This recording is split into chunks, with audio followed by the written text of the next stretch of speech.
Hi hello എല്ലാവർക്കും സുഖമാണെന്ന് വിചാരിക്കുന്നു. And welcome back to Tanu's diaries.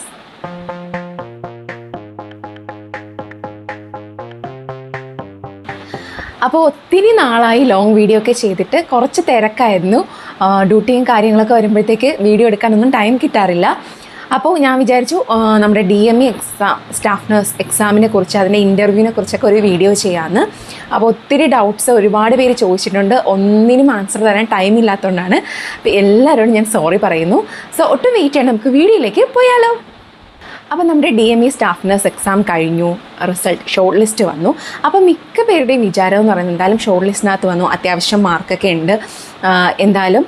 അപ്പോൾ ഇനി ഇൻ്റർവ്യൂവിനൊന്നും പഠിച്ചില്ലെങ്കിൽ കുഴപ്പമില്ല, ഇൻ്റർവ്യൂവിന് ഫെയിലായാലും കുഴപ്പമില്ല, നമ്മൾ ഈ ഒരു മാർക്ക് വെച്ച് അഡ്ജസ്റ്റ് ചെയ്ത് മെയിൻ ലിസ്റ്റിനകത്ത് വന്ന് ജോലിക്ക് കയറാൻ പറ്റും എന്നുള്ളൊരു ആത്മവിശ്വാസത്തോടെ മുന്നോട്ട് പോകുന്നവരാണ് മിക്ക പേര്. ഈ ഒരു 80% പേരും അങ്ങനെയാണെന്നാണ് ഞാൻ വിചാരിക്കുന്നത്. വളരെ ചുരുക്കം പേരാണ് ഇൻ്റർവ്യൂവിന് വളരെ പ്രാധാന്യം കൊടുത്ത് അതിനു വേണ്ടി പ്രിപ്പയർ ചെയ്ത് പഠിക്കുന്നത്. അപ്പോൾ ഒരുപാട് കമൻറ്റ്സ് ഞാൻ വായിച്ചപ്പോഴത്തേക്ക് ഒത്തിരി പേര് ചോദിക്കുന്നുണ്ട്, ഇതിനെ നമ്മൾ പ്രിപ്പയർ ചെയ്യേണ്ടതുണ്ടോ, ഇൻ്റർവ്യൂ അത് അത്രയ്ക്കും ഇമ്പോർട്ടൻ്റ് ആയിട്ടുള്ള കാര്യമാണ്, അപ്പോൾ അതിൽ നമ്മൾ ഫെയിലായി കഴിഞ്ഞാൽ അല്ലെങ്കിൽ അതിന് മാർക്ക് നമ്മുടെ ഈ ഒരു റാങ്കിനെ ബാധിക്കും എന്നൊക്കെ ഒരുപാട് പേര് ചോദിക്കുന്നുണ്ട്.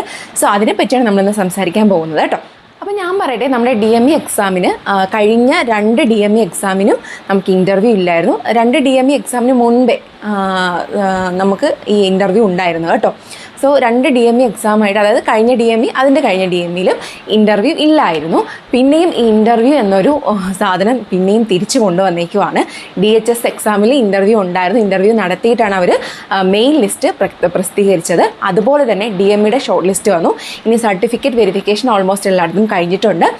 അതിനെല്ലാം നിങ്ങൾ കറക്റ്റായിട്ട് പോയി അറ്റൻഡ് ചെയ്തെന്നൊക്കെ ഞാൻ വിചാരിക്കുന്നു. സോ ഇനി മെയിനായിട്ട് വരുന്ന കാര്യം ഇൻ്റർവ്യൂ ആണ്. സോ ഇൻ്റർവ്യൂ ആരും അത് ഉപേക്ഷ വിചാരിക്കാൻ പാടില്ലാത്ത ഒരു കാര്യമാണ് കേട്ടോ. കാരണം ഏറ്റവും ഇമ്പോർട്ടൻ്റ് ആയിട്ട് നമ്മൾ കാണാനുള്ള ഒരു കാര്യമാണ്. നമ്മുടെ മെയിൻ ലിസ്റ്റിൽ നമ്മുടെ റാങ്ക് മുന്നോട്ടാകണോ പിന്നോട്ടാകണോ എന്ന് തീരുമാനിക്കുന്നത് ഈ ഇൻ്റർവ്യൂ മാർക്കാണ്. ഒരു പക്ഷേ നമുക്ക് റൈറ്റിംഗ് എക്സാമിൽ അല്ലെങ്കിൽ നമ്മുടെ റിട്ടേൺ എക്സാമിൽ അത്യാവശ്യം നല്ല മാർക്ക് നമ്മൾ സ്കോർ ചെയ്തിട്ടുണ്ടാവാം. പക്ഷെ അങ്ങനെയല്ല, ഇൻ്റർവ്യൂയുടെ മാർക്ക്, ഇപ്പോൾ നമ്മൾ നല്ല മാർക്ക് സ്കോർ ചെയ്യുന്നൊരു വ്യക്തിയാണെങ്കിൽ ഇൻ്റർവ്യൂവിൽ നന്നായിട്ട് നമ്മൾ പെർഫോം ചെയ്തില്ല, നമ്മൾ അതിൽ ഫെയിലായി പോവുകയാണെങ്കിൽ നമ്മുടെ റാങ്ക് പിന്നെയും താഴോട്ട് വരാൻ ചാൻസ് ഉണ്ട് കേട്ടോ. സോ നിങ്ങൾ പ്രതീക്ഷിക്കുന്ന റാങ്കിലേക്ക് നിങ്ങൾ എത്തിപ്പെട്ടില്ല എന്നൊരു സ്ഥിതിയിലേക്ക് നിങ്ങൾ എത്തിച്ചേരും. സോ വളരെ ഇമ്പോർട്ടൻ്റ് ആയിട്ട് പഠിച്ച് നമ്മളത് വളരെ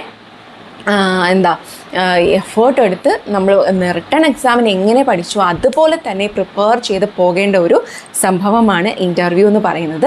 സോ അത് നിങ്ങൾ പ്രത്യേകം ഓർക്കുക കേട്ടോ. അപ്പോൾ ഈ എല്ലാവരും പറയുന്നത് പോലെ ഇൻ്റർവ്യൂ അല്ലേ, കുഴപ്പമില്ല, നമുക്കിപ്പോൾ റിട്ടേൺ എക്സാം കിട്ടിയല്ലോ, ഷോർട്ട് ലിസ്റ്റിൽ വന്നല്ലോ, അത്യാവശ്യം മാർക്കൊക്കെ നമുക്ക് ഉണ്ട് എന്ന് നമുക്കറിയാം, നമ്മൾ കാൽക്കുലേറ്റ് ചെയ്തത് വെച്ചിട്ട്. സോ നമ്മൾ മെയിൻ ലിസ്റ്റിൽ നല്ലൊരു ഏരിയയിൽ വരും. ഇൻ്റർവ്യൂ ഇപ്പം നമുക്ക് എങ്ങനെയെങ്കിലുമൊക്കെ അറ്റൻഡ് ചെയ്ത് അങ്ങ് പോകാമെന്ന് വിചാരിക്കും. സോ അങ്ങനെയല്ല, നമുക്ക് അറിയത്തില്ല അവിടെ ഇരിക്കുന്ന പാനൽ എങ്ങനെയാണ്, അവരെങ്ങനെയാണ് ജഡ്ജ് ചെയ്യുന്നത്. സോ അങ്ങനെ നമ്മൾ ഒരിക്കലും ഉപേക്ഷ വിചാരിക്കാതെ പഠിക്കേണ്ട ഒരു കാര്യമാണ് ഇൻ്റർവ്യൂ എന്ന് പറയുന്നത് കേട്ടോ. നമ്മുടെ DME എക്സാമിൻ്റെ സർട്ടിഫിക്കറ്റ് വെരിഫിക്കേഷനൊക്കെ കഴിഞ്ഞു. അപ്പോൾ ഇൻ്റർവ്യൂ ഡേറ്റ് എപ്പോൾ വേണമെങ്കിലും വരാം. അപ്പോൾ നമ്മളത് വെയിറ്റ് ചെയ്തിരിക്കുക. ഞാൻ അന്ന് വീഡിയോ ഇട്ടപ്പോഴേ പറഞ്ഞതാണ്, എപ്പോൾ വേണമെങ്കിലും ഡേറ്റ് വരാം. സോ നമ്മൾ ഈ പഠിച്ചുകൊണ്ടിരുന്ന കാര്യത്തിനെ ഒന്നുകൂടെ റിപ്പീറ്റ് ചെയ്ത് പഠിച്ചുകൊണ്ടിരിക്കുക. നമ്മളിങ്ങനെ ബ്രേക്ക് ചെയ്ത് കഴിഞ്ഞാൽ നമ്മളെല്ലാം മറന്നു പോകും അല്ലേ. സോ നമ്മൾ എന്ത് ചെയ്യണം, കണ്ടിന്യൂസ് ഒരു നമ്മളതിനകത്ത് പഠിച്ചുകൊണ്ടിരുന്നാൽ നമുക്ക് എല്ലാ കാര്യങ്ങളും നമുക്ക് റീക്യാപ്ചർ ചെയ്ത് എടുക്കാൻ പറ്റും കേട്ടോ. അപ്പോൾ നമ്മുടെ ഇൻ്റർവ്യൂ എന്ന് പറയുന്നത് 20 മാർക്കിനാണ് ഇൻ്റർവ്യൂ. 20 മാർക്ക് എന്ന് പറയുന്നത് ഒരിക്കലും ഒരു കുറഞ്ഞ മാർക്കല്ല. ഇപ്പോൾ നമുക്കറിയാം, നമ്മുടെ PSC റാങ്ക് ലിസ്റ്റിനകത്ത് ഒരു 0.5 മാർക്കിൻ്റെ വ്യത്യാസമൊക്കെ വന്നു കഴിഞ്ഞാൽ തന്നെ എന്താണ്, നമ്മളൊരു 100 റാങ്ക് 100-200 റാങ്കിനൊക്കെ പിറകിൽ പോകും, മനസ്സിലായോ. സോ അത് നമ്മൾ വളരെ ഇപ്പോൾ 1-2 മാർക്കല്ലേ വ്യത്യാസം വന്നുള്ളൂ എന്നങ്ങനെ ചിന്തിക്കാനേ നമ്മൾ വെള്ള 0 മാർക്കിൻ്റെ വ്യത്യാസത്തിനാണ് നമ്മുടെ റാങ്ക് ഒത്തിരി പിന്നോട്ട് പോകുന്നത് കേട്ടോ. അത് മാത്രമല്ല, നമ്മൾ ഈ മെയിൻ റാങ്ക് ലിസ്റ്റിൽ വരുമ്പോൾ ഒരുപാട് പേര് ചോദിച്ചിട്ടുണ്ട്, നമ്മുടെ ഡേറ്റ് ഓഫ് ബർത്ത് വെച്ചിട്ടാണോ കറക്റ്റ് ചെയ്യുന്നത്. അതാണ്, അതെന്ന് വെച്ചാൽ നമുക്കിപ്പം വയസ്സ് കൂടി, അതായത് മുന്നോട്ടുള്ള ഈ ഡേറ്റ് ഓഫ് ബർത്തുകാരായിരിക്കും റാങ്ക് ലിസ്റ്റിൽ ആദ്യം വരുന്നത് കേട്ടോ. അപ്പോൾ അങ്ങനെയാണ് റാങ്ക് ലിസ്റ്റ് ക്രമീകരിച്ച് വരുന്നത്. നമ്മുടെ മാർക്ക് അത് വളരെ പ്രാധാന്യമുള്ളതാണ്. ഇപ്പം നമ്മളിപ്പോൾ റാങ്ക് ലിസ്റ്റ് എടുത്ത് നോക്കിയാൽ അറിയാം, 50 മാർക്കിലുള്ളവർ തന്നെ ഒരുപാട് പേര് കാണും അല്ലേ. അപ്പോൾ ഒരു പോയിൻറ്റ് ഡിഫറൻസ് ഒക്കെ വരുമ്പോഴത്തേക്ക് നമ്മുടെ റാങ്ക് നല്ല മാറും. സോ നന്നായിട്ട് ഇൻ്റർവ്യൂ അറ്റൻഡ് ചെയ്താൽ മാത്രമേ നമ്മളിപ്പോൾ റിട്ടേൺ എക്സാമിൽ എഴുതിയ ഒരു മാർക്ക് നമുക്ക് അതിലും കീപ്പപ്പ് ചെയ്ത് കൊണ്ടുപോയി നമ്മൾ ഉദ്ദേശിക്കുന്ന റാങ്കിലോട്ട് നമുക്ക് എത്തിച്ചേരാൻ പറ്റത്തുള്ളൂ കേട്ടോ. ഇപ്പോൾ ഒരു ഉദാഹരണം പറയുവാണെങ്കിൽ, ഇപ്പോൾ ഞാൻ എൻ്റെ ഒരു ഫ്രണ്ടിൻ്റെ കാര്യം തന്നെ പറയാം. DHS എക്സാമിൽ അത്യാവശ്യം നല്ല മാർക്ക് സ്കോർ ചെയ്തു. പക്ഷേ ഇൻ്റർവ്യൂവിൽ എന്ത് ചെയ്തു, നന്നായിട്ട് പ്രിപ്പയർ ചെയ്യാതെ പോയി. അപ്പോൾ നമ്മൾ പ്രിപ്പയർ ചെയ്താൽ പോകുമ്പോൾ എന്ത് ചെയ്യും, അവിടെ പോയിരുന്ന് നമ്മൾ എന്ത് ചെയ്യും, അപ്പം അടിക്കേണ്ടി വരും കേട്ടോ. അവർ ചോദിക്കുന്ന ക്വസ്റ്റ്യൻസിന് ഒന്നും നമുക്ക് ആൻസർ പറയാൻ പറ്റത്തില്ല. അപ്പോൾ ഒരു 5-6 പേര് ഇരുന്നിട്ടാണ് ഇൻ്റർവ്യൂ ചെയ്യുന്നത്. ഇൻ്റർവ്യൂ പാനലിൽ ഒരു 5-6 പേര് കാണും. അപ്പോൾ അവർ എല്ലാ ഭാഗത്തു നിന്നും ക്വസ്റ്റ്യൻ ചോദിക്കും. ഒരു ഭാഗത്തു നിന്ന് മാത്രമല്ല, പ്രത്യേകിച്ചും നമ്മളിപ്പോൾ വർക്ക് ചെയ്തുകൊണ്ടിരിക്കുന്ന ആ ഒരു ഏരിയയിൽ നിന്ന് നമ്മുടെ കരിക്കുലം വീറ്റ് ബേസ് ചെയ്ത് നമ്മളൊരു കരിക്കുലം വീറ്റ് തയ്യാറാക്കുമല്ലോ. അപ്പോൾ CV തയ്യാറാക്കുമ്പോൾ അതിനെ ബേസ് ചെയ്ത് നമ്മൾ വളരെ കെയർഫുള്ളായിട്ട് ഇൻ്റലിജൻ്റ് ആയിട്ട് വേണം നമ്മൾ എപ്പോഴും CV പ്രിപ്പയർ ചെയ്യാൻ. അതൊക്കെ ഞാൻ പറഞ്ഞു തരാം. എങ്ങനെ ഇൻ്റർവ്യൂ അറ്റൻഡ് ചെയ്യണം, എങ്ങനെ നമുക്ക് വളരെ ഇൻ്റലിജൻ്റ് ആയിട്ട് നമുക്കൊരു ഇൻ്റർവ്യൂ നമുക്കത് പിടിച്ചെടുക്കാൻ പറ്റും, അല്ല മാർക്ക് നമുക്ക് സ്കോർ ചെയ്യാൻ പറ്റും. അതിനൊക്കെ കുറച്ച് ടിപ്സ് ഉണ്ട്. നമ്മളിപ്പം തിയറി പഠിച്ചുകൊണ്ട് പോയിട്ട് എല്ലാം കാണാതെ പഠിച്ചുകൊണ്ട് പോയിട്ട് കാര്യമില്ല. ഒരു ഇൻ്റർവ്യൂ അറ്റൻഡ് ചെയ്യുമ്പോഴത്തേക്ക് നമ്മൾ എന്ത് ചെയ്യണം, കുറച്ച് കാര്യങ്ങളുണ്ട്. അതായത് നമ്മൾ ഒരു ഇൻ്റർവ്യൂവിന് അപ്പിയർ ചെയ്യുന്ന ഡ്രസ്സിൻ്റെ ലുക്ക് ഉൾപ്പെടെ, നമ്മുടെ അപ്പിയറൻസ് ഉൾപ്പെടെ, നമ്മുടെ ആ ഒരു നമ്മുടെ പോസ്റ്റേഴ്സ് എല്ലാം അവർ വാച്ച് ചെയ്യും. അപ്പോൾ എല്ലാത്തിനും കൂടിയാണ് ഈ സ്കോർ വരുന്നത്. നമ്മൾ ഈ തിയറി പഠിച്ചുകൊണ്ടേ കാണാതെ പറയുന്നതിൽ കാര്യമില്ല. ഒരു ഇൻ്റർവ്യൂ അറ്റൻഡ് ചെയ്യുന്നതിലും അതിനെ എങ്ങനെ നമ്മൾ കാണുന്നു എന്നുള്ളതൊക്കെ നമുക്ക് അതിൽ സ്കോർ വരുന്ന കാര്യങ്ങളാണ്.